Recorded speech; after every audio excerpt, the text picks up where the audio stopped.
Today we're changing the voltage regulator on our Porsche 924S, which is the same engine as a 944 non-turbo.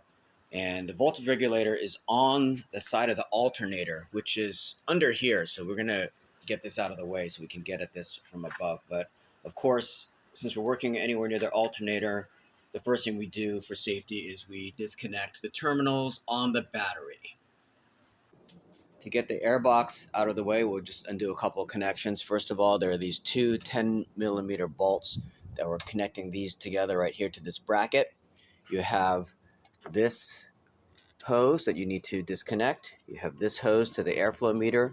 You also need to disconnect the actual electrical connection to the airflow meter, which is plugged in over here.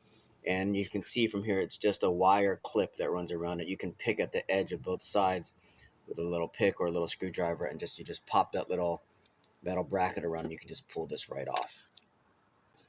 On the back side of the airbox, holding this in place, if you look down here, you're going to see two more 10mm bolts.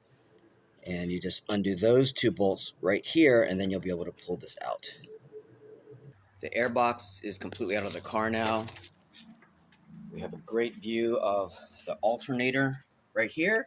And then if you just swing around to the back of it, you'll see the voltage regulator, which is attached. And it is down here. You can see the one screw holding it right there, and then the other one holding it right there. It's on the bottom.